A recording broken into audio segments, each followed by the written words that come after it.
Buenas noches, licenciada Estela. Buenas noches, compañeros. Bueno, a nosotros nos ha tocado exponer el tema sobre el avance histórico de las demandas sociales de los pueblos y las nacionalidades. Bueno, en este tema, para que podamos entender de qué se trata las demandas, de lo que van a hablar mis compañeros, por qué surgieron esta clase de demandas o esta clase de revoluciones, se podría decir, debemos hacer un retroceso en la historia para que podamos entender cuál fue el motivo que llevó a estas nacionalidades a actuar de esta forma o empezar a alzar su voz para realizar esta clase de demandas. Entonces, dando este retroceso, nos vamos al tiempo en el que los españoles llegaron a América. Cuando los españoles llegaron a América, los pueblos indígenas ya tenían varios avances. Ellos tenían avances propios, no como los españoles requerían, ¿no? Pero sí tenían avances propios.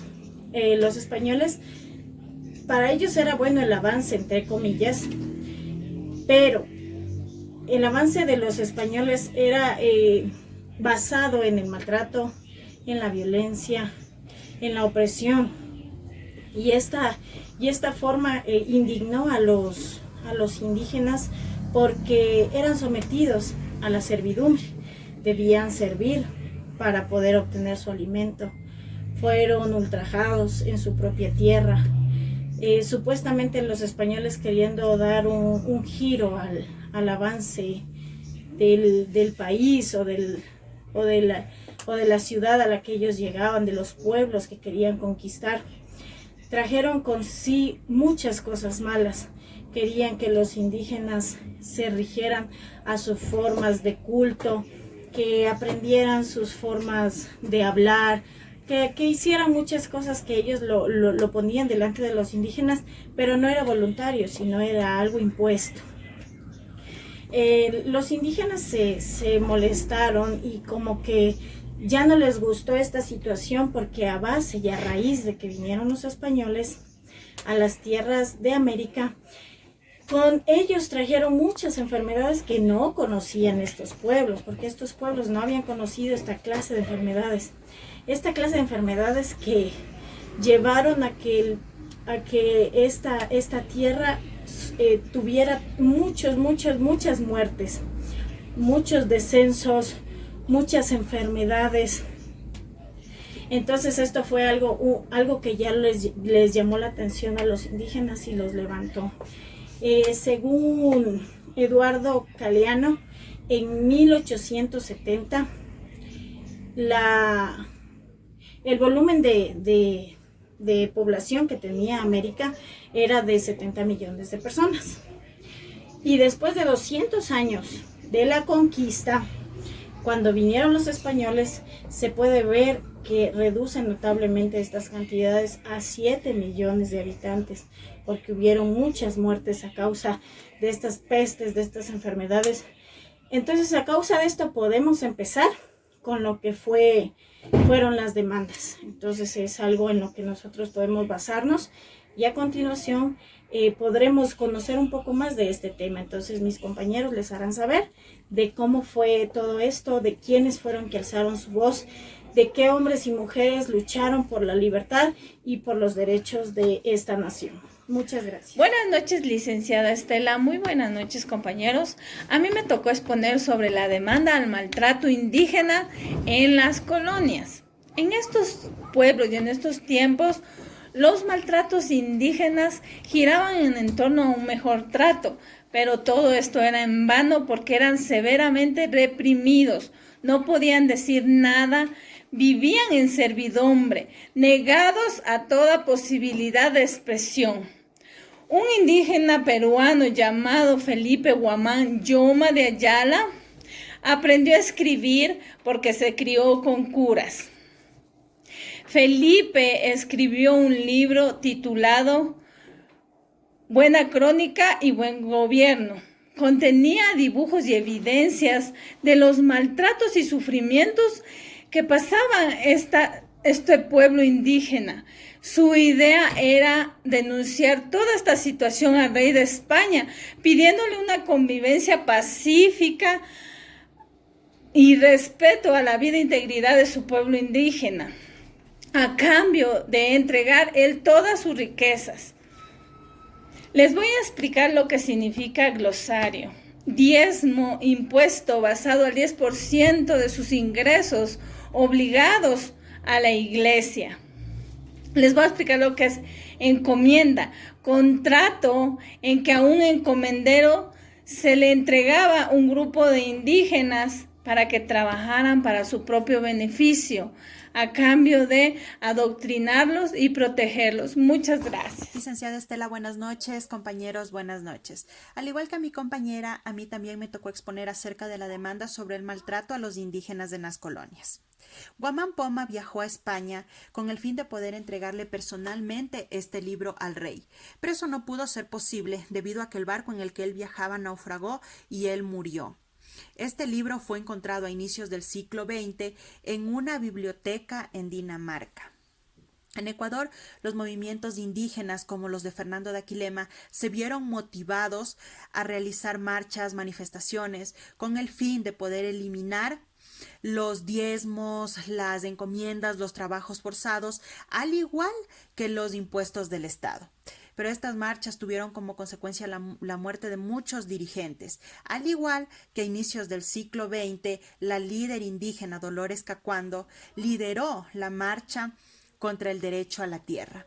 Estas marchas duraron a lo largo de todo el siglo XX con el fin de eliminar la explotación, la dominia, así como la igualdad a los derechos de la ciudadanía.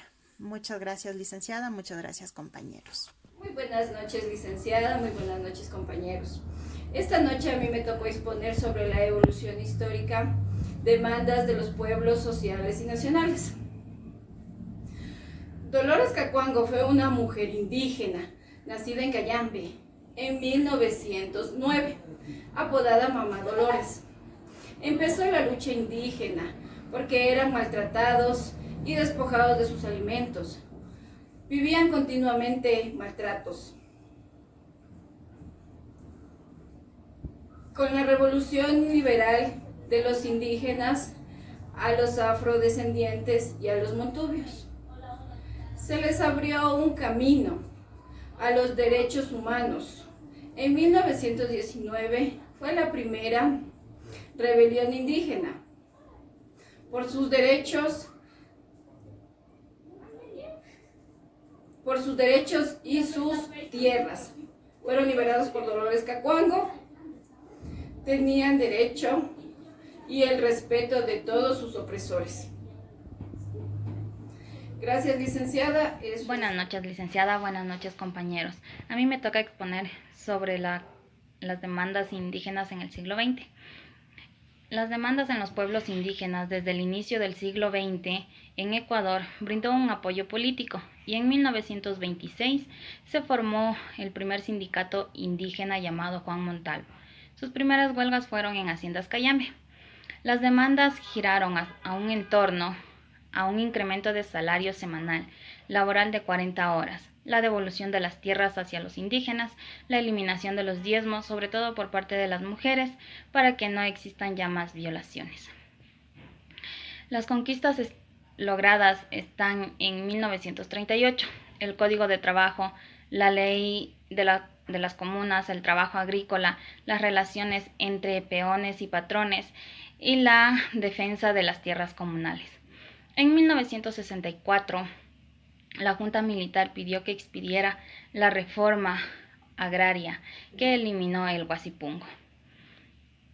Campesinos a empresarios agrícolas para que así hicieran una sociedad más supuestamente democrática. Muchas gracias, compañeros. Muchas gracias, licenciada. Buenas noches, licenciada. Buenas noches, compañero. Hoy le vengo a hablar de las demandas del otro grupo. Era un pueblo indígena que habían planeado el reconocimiento y el respeto de sus identidades culturales y su forma y protección por el medio ambiente. El reconocimiento también por los territorios comunitarios y sus nacionalidades, historia, religiones, idiomas y su forma de organización económica y social. Muchas gracias, compañeros. Buenas noches. Buenas noches, compañeros. Bueno, yo les voy a hablar un poquito de un tema muy importante. Es un acontecimiento que surgió en los años 1990. Es importante porque marca la historia del Ecuador, ya que dieron frutos tanta lucha por la reforma agraria y la eliminación de trabajos precarios. En este punto ya fueron valorizados los elementos que caracterizan como culturas, ya no como individuos, sino como un pueblo. Este propósito se encuentra respaldado en el convenio 169 de la OIT. Esto fue suscrito en 1989. Es un documento que protege a los pueblos indígenas y los ampara. Entonces podemos ver que dio frutos tanta lucha, tanto esfuerzo desde años atrás, desde años pasados, y esto nos da a entender que debemos aprender muchas cosas, muchos valores de estos pueblos naturales, de estos pueblos raíces que nos dejaron muchas enseñanzas. Entonces podemos aprender de esto mucho más allá de lo que nosotros pensamos. Son pueblos que nos dejaron enseñanzas muy buenas y hasta ahora se pueden ver frutos de eso. Podemos ver que ahora hay un poco más de respeto, hay más valor por lo natural, más valor por lo intangible, porque a veces pensamos que lo que se puede ver es lo más importante. Pero tanta lucha de los antepasados fueron lo que llevaron a que el día de hoy se hicieran tantas reformas que le dieron libertad a una voz, que le dieron libertad a expresarse, que dieron libertad a tomar la decisión de lo que queremos hacer y a tener derechos a muchas cosas de las cuales ahora tenemos nosotros, pero es gracias al esfuerzo y a la lucha de los antepasados. Muchas gracias, licenciada. Buenas noches, licenciada. Buenas noches, compañeros, compañeras. Les voy a exponer sobre las demandas sociales de la Constitución de 2008. Para la redacción de la nueva Carta Constitucional de 2008, los pueblos y nacionalidades indígenas, montubias y afroecuatorianos presentaron sus demandas en torno al reconocimiento de la diversidad cultural y étnica del Ecuador. Dada su preocupación por la soberanía alimentaria, manifestaron sus oposiciones a la contaminación de las fuentes de agua pura por medio de la minería o la explotación de petróleos. En tanto, pone en riesgo su vida y la convivencia armónica con la naturaleza. Otro tema de demanda ha sido la educación intercultural bilingüe, para que reproduzcan en sus nuevas generaciones los elementos de su identidad cultural, para lo cual han exigido el reconocimiento de las circunscripciones territoriales indígenas como formas de gobierno de régimen especial, que se autogobiernan bajo principios y modelos culturales propios. Un ejemplo de estas prácticas es la justicia indígena. Como parte del respeto a sus formas de vida, han solicitado el respeto a sus prácticas medicinales y de sanación. La Constitución del 2008 recogió las propuestas indígenas y declaró el Estado social de derechos, intercultural y plurinacional. Incluyó además el principio de convivencia armónico con la naturaleza, que orienta la convivencia de los pueblos indígenas, denominado el buen vivir o sumaj causai, que implica un estado de vida armónico y respetuoso con la naturaleza, y lo presenta como el objetivo de vida para toda la población ecuatoriana. Es todo lo que puedo decir. Muchas gracias.